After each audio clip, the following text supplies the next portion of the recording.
Hello student, आप कैसे हैं। स्वागत है आपके अपने चैनल आरके सर मैथमेटिक्स में। तो चलिए यहाँ पर देखिए इंटीग्रेशन यानी कि आपका एक टॉपिक है सब्स्टिट्यूशन मेथड का, है ना। किसका है? सब्स्टिट्यूशन मेथड का एक्सरसाइज है 2A। बुक का नाम है आर.एस. अग्रवाल। देखिए एक चीज आपको इंपॉर्टेंट बता देते हैं पॉइंट कि अगर आप 12 का बोर्ड देना चाहते हैं ना, 12 के एग्जाम दीजिएगा तो उसमें करना क्या है, आप आर.एस. अग्रवाल का एक एक क्वेश्चन बना लीजिए, ठीक है ना। और लास्ट में उसको एनसीईआरटी देख लीजिएगा, ठीक है, और क्वेश्चन बैंक।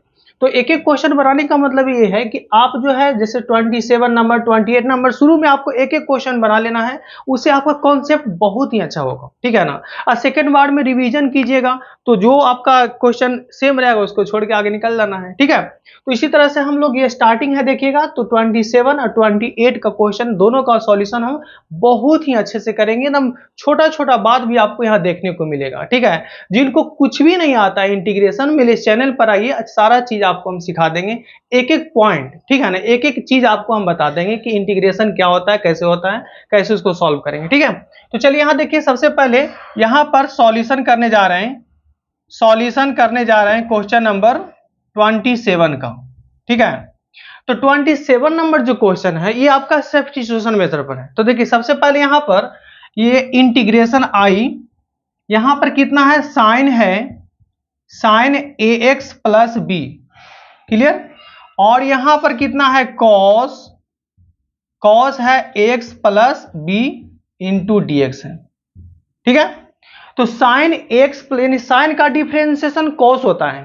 तो यहां पर सबसे पहले हम लोग पुट करेंगे यानी टी बराबर क्या, साइन एक्स, कितना, एक्स प्लस बी। अब कह सकते हैं कि कॉस का भी तो डिफरेंशिएशन होता है माइनस साइन, तो माइनस आ गया ना, तो हमको करना है क्या कि माइनस वाले को नहीं लेंगे, सबसे पहले प्लस वाले। यानी कि अगर साइन का डिफरेंशिएशन कॉस आता है तो साइन लेंगे, कॉस का डिफरेंशिएशन कॉस भी ले सकते हैं, कॉस का होता है माइनस साइन, तो माइनस हम क्यों करेंगे ना, तो साइन ही ले लेते हैं क्योंकि साइन का डिफरेंशिएशन कॉस पॉजिटिव हो जाएगा। अब इसको हम लोग क्या करते हैं, देखिए d t by d x, clear. यहां पर d sine x plus b, ध्यान से समझिएगा, एक एक बात यहां आपको देखने को मिलेगा, ठीक है। अब यहां पर साइन का डिफरेंशिएशन कर रहे हैं, किसके रेस्पेक्ट में होगा, एक्स प्लस बी के रेस्पेक्ट में होगा, ठीक है। अब यहां पर देखना है कि एक्स प्लस बी और यहां पर क्या हो गया, डिवाइड में हो गया डीएक्स, क्लियर। तो साइन का डिफरेंशिएशन क्या होता है, डिफरेंशिएशन तो आपको पूरी तरह से जानकारी रखना होगा, क्योंकि डिफरेंशिएशन अगर नहीं जानिएगा तो इंटीग्रेशन में आपको काफी दिक्कत होगा, ठीक है ना। डिफरेंशिएशन अगर नहीं जानिएगा तो इंटीग्रेशन में बहुत ज्यादा दिक्कत होगा। तो यहां पर क्या करेंगे, देखिए d t by d x बराबर, साइन का डिफरेंशिएशन क्या होता है, कॉस होता है, क्लियर, एक्स प्लस बी। अब यहां देखना है कि x का क्या होगा, तो a यहां पर कांस्टेंट है तो a को हम बाहर निकाल लेंगे, तो x का डिफरेंशिएशन 1 और कांस्टेंट का 0, यानी इसको आप लिख सकते हो ये आपका a है, इसको बाहर निकाल लीजिए तो कितना होगा, a इंटू हो जाएगा cos और हो जाएगा कितना, x प्लस b हो गया, ठीक है। अब यहां से हमको dt बाई ds का वैल्यू निकल गया, तो करना है क्या, अब यहां से ds का देखिए, यहां से हमको करना है क्या कि dx का वैल्यू निकाल लेते हैं, ठीक है। चलिए यहां देखिए, तो dt बाई डी एक्स बराबर आपका क्या हो गया, a into cos x plus b हो गया। अब यहां से dx का वैल्यू निकालेंगे तो कितना होगा, dt by a into cos x plus आपका b हो रहा है, ठीक है ना। आपका ये हो गया। अब यहां पर करना है क्या कि ds के जगह पुट कर देते हैं, यहां देखिए ध्यान दीजिए, अब यहां पर इंटीग्रेट करेंगे, इंटीग्रेट करेंगे यहां पर, तो ये आपका कितना क्वेश्चन, इतना को t माने हैं, है ना, तो यह आपका हो गया t into cos x plus b हो गया। और ये देखिए dx के जगह पर क्या निकाले हैं, dt बाई हो गया ये a into cos x plus b, clear. तो ये से आपका कट गया। अब यहां पर देखना है क्या, 1 बाई ए को हम बाहर निकाल लिए तो t, अब t का इंटीग्रेशन क्या होता है, बेसिक चीज है, इनको देखिए, इसमें अगर दिक्कत होगा तो फिर आगे बहुत परेशानी है, ठीक है। तो t का इंटीग्रेशन क्या होगा, हम आपको बता चुके थे कि x के पावर n का इंटीग्रेशन क्या होता है, n plus one by n plus one. तो ये आपका t के पावर यहाँ 1 है ना, तो क्या होगा n प्लस वन, यानी 1 plus one by 1 plus one, ठीक है, ओके। तो 1 बाई a बाहर निकल गया। अब यहां पर कितना होगा, t2 बाई 2 हो गया। अब t के जगह पर क्या कर देना, सब्स्टिट्यूट कर देना, यानी पुट कर देना है, ठीक है ना। तो यहां पर जो देखिएगा 1 बाई कितना हो जाएगा, 2a हो गया। अब यहां पर देखना है t, तो t के जगह पर यहां पर कितना ये है ना, इसका स्क्वायरिंग हो जाएगा, यानी यहां पर साइन x प्लस b का होल स्क्वायर। अब प्लस यहां लास्ट में आपको c दे देना है, क्योंकि c नहीं दीजिएगा तो गलत हो जाएगा। c क्या दिखाता है, इंडिफिनिट इंटीग्रेशन, है ना, c क्या होता है, इंटीग्रेशन कांस्टेंट, तो c देना आपको जरूरी है। तो ये आपका क्वेश्चन आपका सॉल्व हो चुका है। क्वेश्चन नंबर 27 का हम सॉल्यूशन कर चुके हैं।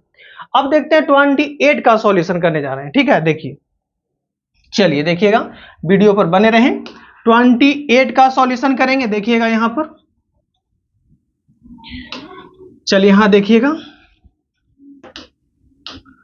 28 नंबर क्या कह रहा है, पहले क्वेश्चन को एक बार देख लीजिए 28 क्या कह रहा है, ठीक है। यहां देखिए, 28 क्या कह रहा है, इंटीग्रेशन कॉस क्यू एक्स कह रहा है, इंटीग्रेशन कॉस क्यू एक्स, है ना।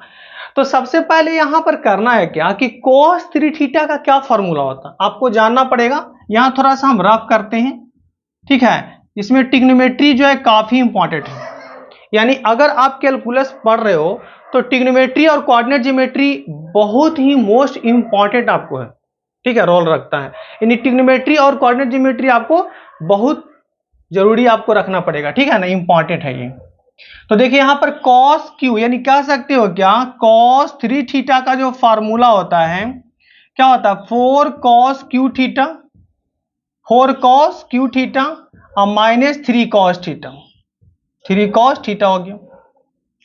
सारा ट्रिग्नोमेट्री का फार्मूला आपको याद रखना पड़ेगा। तो यहां से cos q थीटा का फार्मूला यहां से निकाल लेते हैं, तो इसको इधर ले आएंगे तो कितना होगा, देखिए cos 3 थीटा, अब प्लस यहां पर हो जाएगा कितना, 3 cos थीटा बराबर हो जाएगा 4 cos q थीटा, क्लियर। अब वहां से cos q थीटा का वैल्यू निकाल लेते हैं, तो यहां से कितना हो जाएगा, cos 3 थीटा, अब प्लस यहां से 3 cos थीटा, अब बाई यहां पर हो गया कितना 4, अब यहां पर कितना हो जाएगा cos q थीटा, ठीक है ना। तो इतना आ गया आपका। तो अब देखिए कि थीटा के फॉर्म में है, अब इसको x के फॉर्म में बदल देना है, तो कुछ नहीं, यहां पर देखिए, यानी आपका cos q थीटा का वैल्यू वहां पर पुट कर देते हैं, तो कितना हो जाएगा 1/4, ठीक है। अब यहां पर कितना हो जाएगा cos 3x, x के फॉर्म में है cos 3 थीटा, तो x हो जाएगा। अब प्लस यहां पर कितना है 3 cos x हो गया, 3 cos x into dx, clear. अब इसको पार्शियली अलग अलग कर लेते हैं, यहां पर देखिएगा 1/4 को बाहर निकाल लेते हैं। अब यहां पर कितना हो जाएगा cos 3x dx प्लस यहां से कांस्टेंट कितना निकलेगा 3/4, 3/4 निकलेगा बाहर। अब यहां पर होगा कितना cos x into dx, clear. अब देखना है कि cos का इंटीग्रेशन क्या होता है। अगर आप इंटीग्रेशन भूल गए होंगे तो क्या करना है ना। तो पहले आप डिफरेंशिएशन को याद कीजिए कि साइन का डिफरेंशिएशन cos होता है, तो cos का इंटीग्रेशन सीधे साइन होगा, ओके, याद हो गया। तो cos का इंटीग्रेशन क्या होगा, साइन होगा। तो यहां पर आपको कितना हो जाएगा 1/4, और cos का इंटीग्रेशन क्या होगा, साइन, ये आपका हो जाएगा 3x, और ध्यान दीजिए x में कितना मल्टीप्लाई है 3, ये इंटीग्रेशन में डिवाइड हो जाता है, बताए थे बेसिक में। यहां पर कितना हो जाएगा 3/4, और cos का इंटीग्रेशन कितना होगा साइन x प्लस c हो गया। तो देखिए इस तरह से क्वेश्चन आपका 28 भी क्वेश्चन हम सॉल्यूशन कर चुके हैं, ठीक है ना। तो क्वेश्चन नंबर 27 का भी सॉल्यूशन हो चुका है, और क्वेश्चन नंबर 28 का भी सॉल्यूशन हम कर चुके हैं। तो इसी तरह से एक एक क्वेश्चन का हम सॉल्यूशन बहुत ही इजी मेथड से हम करेंगे, ठीक है ना। अगर आप वीडियो से कुछ सीखे होंगे तो प्लीज इस चैनल को सब्सक्राइब कीजिए, लाइक कीजिए एंड शेयर भी कीजिए। जय हिंद, जय भारत।